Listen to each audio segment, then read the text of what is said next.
มันถูกพยายามมันจะขุดมันจะหายแมนคนแรกถึงเมียตี้จนให้ไอทิมบ่ได้เลยเห็นใจอีหลีคนที่สองเด้อคนที่สองหน้าตาคือโจรครอบครัวยากจนเงินทองมันก็บ่มีสามนั้นไก่แห่งแจวเบิ้งนี่เสียแล้วก็สติบ่ดีโอ้ยคนที่สี่เด้อคนที่สี่แล้วก็คือตัวอ้ายจังไรก็ไปลูกเมียก็บ่มีมันกินเอาเบิดอาหารกินเอาเบิดอาหารเมงซอนหรือว่าเมงจีซอนเนาะครั้งแรกเลยนี่ครั้งแรกของปีนี่ปอดโถจับนำขวานำทางพี่นี่ทางพุ่นกำลังอันนี้จับเมงซอนอยู่ทางพุ่นผู้ชนโอ้ยตายจนไม่ได้กินพี่น้องเลยปรับชามหน่อยครับกินแบบง่ายๆเด้อพี่น้องเด้อชีวิตบ้านๆคนบ้านนอกแม่นความฮักก็คือแมงซ่อนต้องได้ไปมาไล่มองไล่บอลจังสิพอคนอยากนอนน้ำ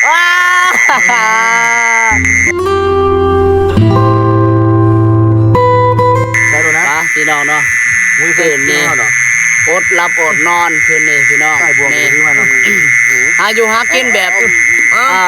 มืดๆหรือว่ากลางคืนทุกคนก็คือมื้อนี้เฮาสิต่อเมงซอนพี่น้องเนาะวิธีต่อเมงซอนจะอันนี้ฝากรับชมเด้อพี่น้องเนาะฝากรับชมเด้อพี่น้องเนาะนี่อายุหากินแบบบ้านๆทางบ้านเฮาพี่น้องมันมาชื่อได้เวียดเนาะผมเวียดเต็มหมดเพลงเลยต่อเมงซอนเนาะเอาพี่น้องเนาะมีแต่ว่าไปรับชมเบิ่งน้ำกันพี่น้องว่าคืนนี้เฮาสิได้หลายซ้ำใดเนาะจะฝากรับชมเบิ่งน้ำกันนี่หากระไดซ้ำนี่ทุกคนนี่บอกเลยว่าเมฆสอนทางบ้านเฮานี่โคตรหลายเลยพี่น้องเนาะหาอยู่หากินก็ง่ายพี่น้องโอ้มาหลายนะเนาะสบายสะดวกก็ได้กินวิธีต่อเมฆสอนคืนนี้พี่น้องมื้อนี้บาซีก็ได้มาอัปเดตคลิปให้พี่ให้น้องนะครับได้ชมมาเบิ่งวิธีหาอยู่หากินทางบ้านเฮาพี่น้องนี่ก็คือเฮาสิอันนี้มาต่อแมงซอนหรือว่าแมงจีซอนเนาะจากพี่น้องฝั่งไทยว่าแมงจีซอนพี่น้องเนาะนี่หาอยู่หากินแบบง่ายๆเลยพี่น้องทางบ้านเฮาเนาะว่าเจ้าสะดวกแม่นโอ้แมงซอนผัวมาหากระไดต่ออันนี้ต่อวังกีนี่พี่น้องเอ้ยนี่เกือบเต็มกระติกเลยเด้ปอเถอะมาคู่มาคู่มาคู่มือบางยาหันเฮาต่ออันนี้อยู่ตอนทดลองเนาะเอาต่อบางยาหันอยู่น้องบ่ได้ใส่แพบัตบัดเดี๋ยวนี้ได้อันนี้วิธีหรือว่าได้สูตรจากอ้ายเพิ่นนี่เพิ่นเลยของยาจังเนาะของยาเขาแห้งมักของยาจังได้มีคนชนเผ่าตะเลียงแม่นมาจากตะเลียงเด้อคนนี้มาจากเสกล้องมาเลยลงทุนมาหาต่อแม่ซ่อนบาซีเพิ่นเด้อจ้างรถประมาณ200,000ป้ายจาก FC เหรอ FC ของเพิ่นเนาะสะดวกสบายแบบไปสั่งเลยดอกยาเป็นคนพ่อคือจะเลี้ยงมันน่ะนี่ผู้เก็บแน่นี่ผู้กีกินแน่นี่นอนกินหลอดกินแบบง่ายไปทางผู้เบิ้งแล้วก็กดติดตามแล้วกดแชร์กดไลค์เพิ่นเนาะสะดวกสบายโดยมีความสะดวกโดยเรื่องการแชร์กดไลค์ฝากกดไลค์กดแชร์ได้พี่น้องเนาะติดตามพ่อแม่มาเบิ่งวิธีชีวิตวิธีหาอยู่หากินแบบบ้านๆพี่น้องเอ้ยคืนนี้ส่วนมากก็ยังมาเลยนี่มาเบิ่งวิธีต่อ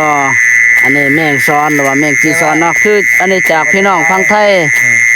เพิ่นบ่เคยกินเนาะบางคนบ่เคยกินจักเทื่อแมงจีซอนนี่พี่น้องเนาะนี่แมงจีซอนพี่น้องนี่โอ้ยตอนนี้กับพวกมาอยู่หลายอยู่พี่น้อง จับจนบ่ทัน มีเมื่อยแล้วเมื่อยจับแล้ว โอ้ยคักเนาะ ตั้งกัน นี่ มาสี่คน ยังได้จับ คักเนาะจับจนบ่ทันพี่น้องเอ้ยนี่โอ้ยโหดลายเลยแมงซ้อนพี่น้องโอ้โหจับจนบ่ทันได้นี่ เอาคำพุ่มมาซื้อ เอาแม่นี่บ่ ความหักก็คือแมงซ่อน ต้องได้ไปมาไล่มองไล่บอลจังสิพอคนอยากนอนน้ำ ว้าคักสุดยอดพี่น้องเอ้ยคืนนี้ได้อันนี้อัปเดตคลิปหรือว่าวิธีหาอยู่หากินเนาะแล้วก็ได้อันนี้คำคมจากอันนี้เนาะพี่เคยหรือว่าพี่อ้ายพี่น้องเนาะนี่คำคมสุดยอดพี่น้อง โอ้ยมันเป็นมุดอยู่ในพระบัตร มื้อนี้มาต่อเมงซ้อนเอาเครื่องเสียงมาพร้อมถ้ามีเครื่องเสียงนี่คือสิบ่ได้แหละโอ้ลายเลยอุ้ยแซ่บๆจวดๆนะมื้อนี้หาแรงกินเช้ามื้อนี้หาแรงกินเช้ามา4คนทีมงานเฮาคืนนี้เอาเดี๋ยวพวกมาเลยเอาเร็วเอาอีกเอาถึกบ่เอาแล้วบ่ถึกอีกแล้วเอาไปหักโคมเสียงไฟปอทุกพี่น้องนี่เมฆซ้อนหรือว่าเมฆจีซ้อนเนาะครั้งแรกได้นี่ครั้งแรกของปีนี่ป่าซีก็ได้อันนี้หาอยู่หากินแบบง่ายๆหรือว่าอันนี้มาต่อเมฆซ้อนเนาะพี่น้อยนะนี่ เรียกว่าเป็นถุงเป็นยามมันจะขุดมันจะหาย แมนโอ้น่ากินทุกคนเนาะครั้งแรกในชีวิตนี่หาก็ได้เครื่องอันนี้กระติกหน่อยนี่เกือบเต็มเลยทุกคนเลยโคตรลายเลยเมงซอนทางบ้านเฮา ชั่วโมงหนึ่ง ประมาณชั่วโมงนึงก็สิเต็มเนาะมื้อนี้ทีมงานเฮามา4คนมากับอ้ายพี่น้องเอ้ยเนาะนี่ คนแรกบ้านมันอยู่คนที่สามตกงานจนแล้วกลัวมันเกี่ยว จนว่าออกนอก คนที่สี่แล้วก็คือตัวอ้าย คืน อยากได้ย่ำใดสิจัดให้ทันที มาพี่นักห้องนี่มาพี่ก่อนเพราะว่ามื้อนี้นี่อายมา4คนลองอันนี้ห้องเพลงอายมา4คนให้ฟังแน่มาพี่ก่อนเบิ่งกล้องนี่โดย คนแรกถึงเมียตี้จนให้อายทิมบ่ได้เลยเห็นใจอีหลี อ๋อ คนที่สองเด้อ คนที่สองหน้าตาคือโจรครอบครัวยากจนเงินทองมันก็บ่มีคนที่สามนั่นไก่แห่งแจวเบิ้งนี่เสียแล้วก็สติบ่ดี โอ้ย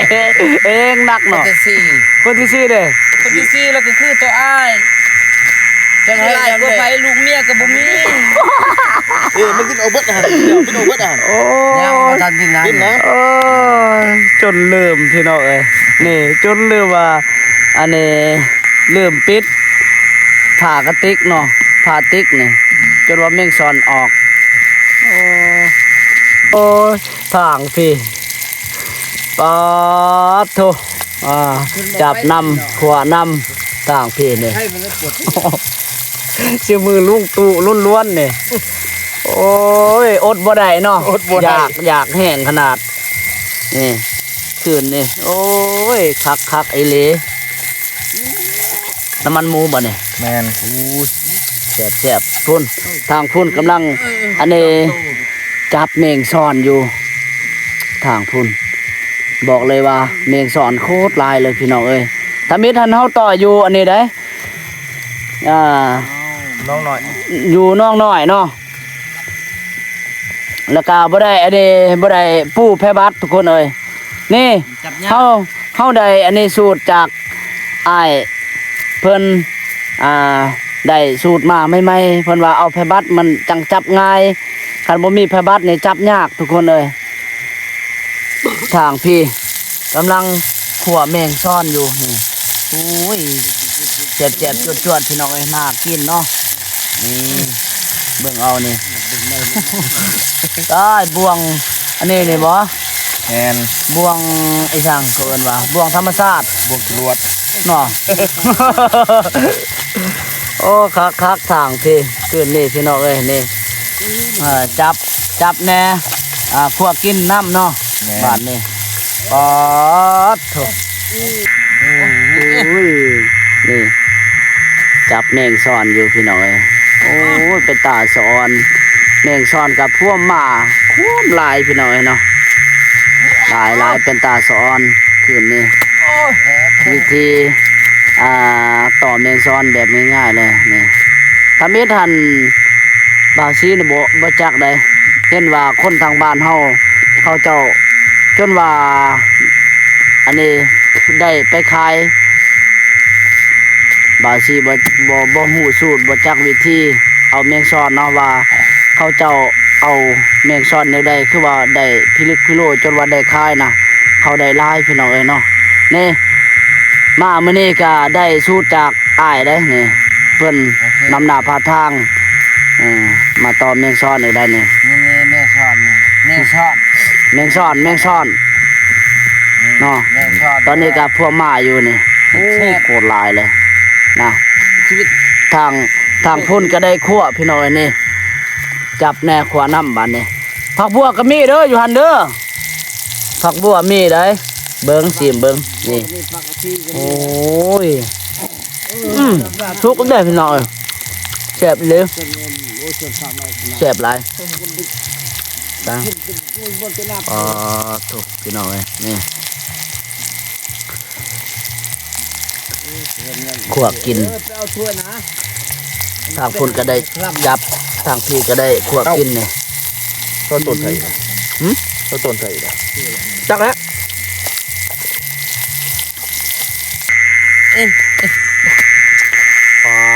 ถูก เอ็มพูดมาเลย ชุกแล้วบ่เนี่ยชุกแล้วมามื้อนี้อันนี้ กินเมงซ้อนแล้วก็จับเมงซ้อนคืนนี้ นี่ขนาดตัวเดียวไม่ได้ โอ้ ดิ ทั้งกินทั้งจับ คักทั้งกินทั้งจับคืนนี้เอากินแล้วจับแล้วกิน มาพี่น้องเอ้ย จะได้จับได้เด้อพี่น้องเด้อทางฝั่งไทยฝั่งลาวฝั่งอเมริกาเพิ่นเด้อ มาเอา เจอบอล มาต้องดึกร้ายนี่ บ่แซ่บเนาะ เอา เอาเลย จางเกลือ เอาบ่ว่ามันออกจากนี่ ตัวไอ้จางเกลือ จากเกลือบ่ได้บ่เกลือ โอ้เฮ้ ให้ มา กิน พี่ แล้ว น้ำมา มา หม ห อ อน น มามา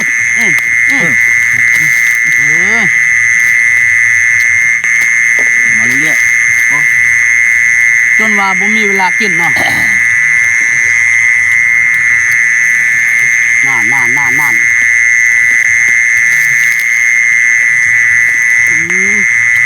ยอดพี่น้อง ให้เราบังต้องขับรู้ตัวเลยขับเล่นโอ้ดีว่ะ ต่อมึงยืนต่อ โอ้ยจับบ่ได้เลยขึ้นหน้าเดี๋ยวลูกตัวขึ้นหน้า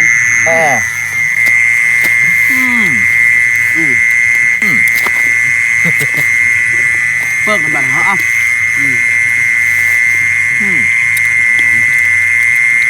ให้กินแบบง่ายๆเด้อพี่น้องเด้อ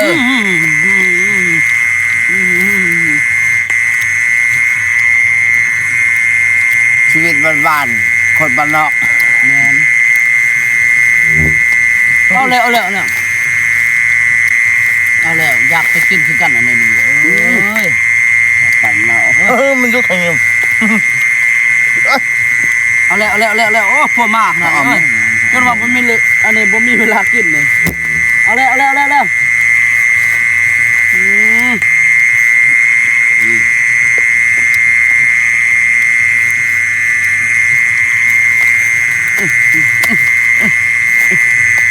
ล้ว น้องตอกได้หรอกให้ ได้เลย เอาไว้ เอา มัน này đọc lên độ lần đô nè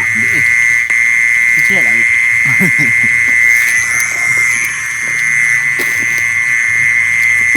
คือเอาตะวังนะไปเอาแล้วให้เด็กน้อยเก็บอีกโอ้ยเก็บมาเรื่องจะได้ไหมสุโขได้ยาวเดี๋ยวเตี้ยวเลยจ้าสุโขแบบสุโขลายโอ้ยเอิญโอ้ที่มันได้ลายเว้ยอ๋อยังลายได้ลายเครื่องกระตาพอยอดบุญเลยมุราบากบวชยอดบุญอ่ะยอดบุญบาดกวดโอ้กลัวไอ้เลยดูกดบาดกวดติดติดดูข้าประเภทเป็นกรับกรับโด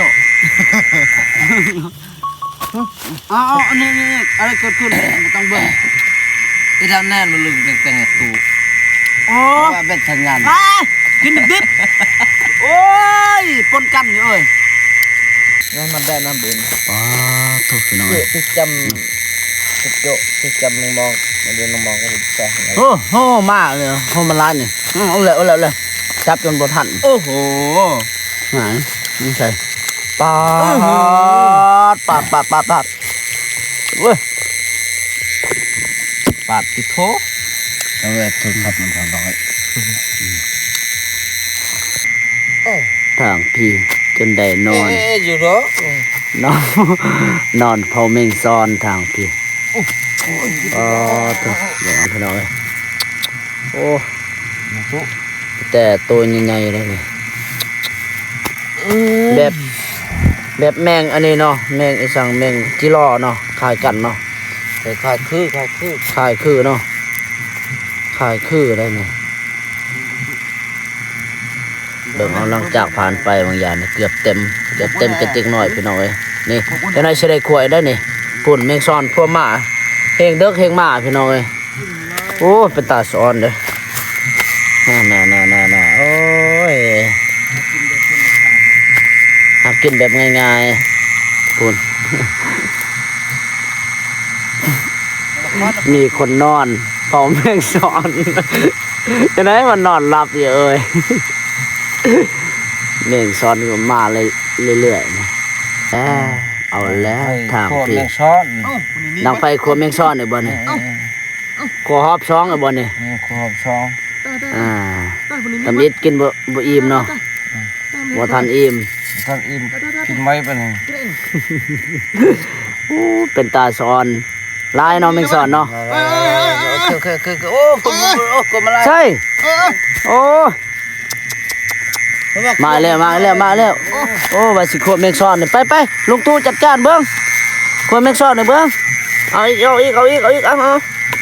ไปจับใส่หม้อเลยนะเฮ้ยยังไปตัวเดียวกูเจ็ดตัวเดียวติดนะเฮ้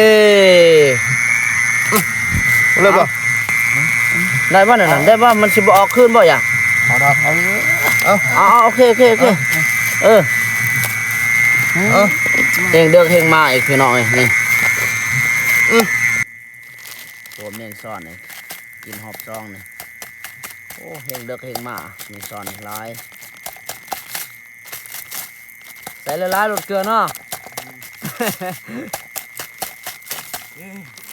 เอามันนี่ใส่เป็นนัวอีกโอ้มันมีคนจับเนาะทางนั้นเนาะกระยาแล้วป้ามันมาหลายๆโหลด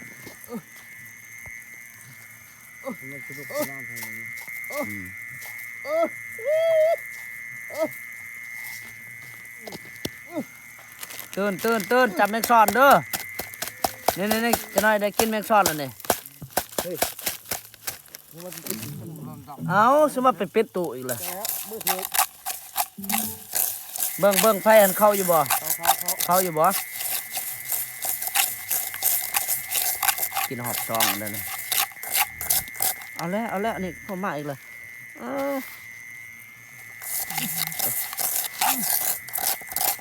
น้ำมันหมูบะหมี่นี่กดแบบธรรมชาติเลยกินแบบธรรมชาติเลยพี่น้องเอาหอบเบือกได้นี่ตอนนี้ก็ชั่วโมงเวลาก็10 โมงเลยเด้พี่น้อง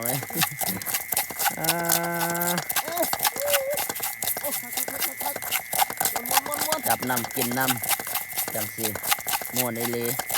คืนนี้มาสร้างบรรยากาศอยู่ให้อยู่หน้าให้อยู่หากินนี่แหละพี่น้อย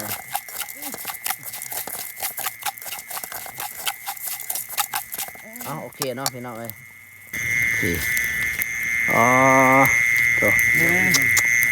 ขวดเมงซ้อนพี่น้องเอ้ย พูดเป๊ะเลยเบิ่ง ขวดหมาเอ้ยเพลงเด็กเพลงหมาหลายขนาด นี่บิด กินหอบซองได้เลยโอ้มีผักหญ้าหนังเสียบๆจวดๆมาทุกคนนี่เอาหอบเด็กได้มื้อนี้เพลงเด็กเฮกมาหลายนี่เมงซ้อนนี่นะเอาแล้ว โอ้ยคักนะ กินแห้งมาได้พี่น้องเอ้ยนี่ กินเฮงมา กินแห้งไว้ เอาไปมาเลยบ่ได้กินเลยนี่มีแต่จับกับจับเลยนี่ นี่ ใส่โอ้แซ่บบ่โอ้ยมาพี่น้องเสียบๆจวดๆมาเอาเลยนะ เสาะนึกนุ่งต่อขนาด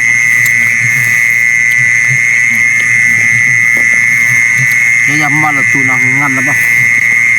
นอนนะประจักษ์ เนี่ยประเด็นนั้นเลย นึกบ่ซน โอ้ยตายจนไม่ได้กินพี่น้องเลย บัดเชื่อเมื่อเจบครัวเอ็กไปเต็มน้ำตาลสินะปรับชามหน่อย มันมากเลยดีใดเพราะเราเอิ่มเลยนี่ มาข้างหลัง ช่างกระดาษ ข้างหลัง ก็ลองอันแน่ โอ้ย เอ้ยเป็นแน่มันออกมาเว้ย เฮ้ยขนาดหนักดิหนักขนาดเฮงเด็กเฮงมาแล้วขนาด เต็มเลยเนี่ย เต็มเลยได้หนิได้เอาย่างใส่บัดเลยเอาแล้วมันออกจากคู่ไปจักเนี่ยลายขนาดก็ตัวพี่น้อย แม่ นี่ แห้งพึ่ง ติดหน่อยจนว่าเต็มเนาะแล้วก็ได้ใส่ตุก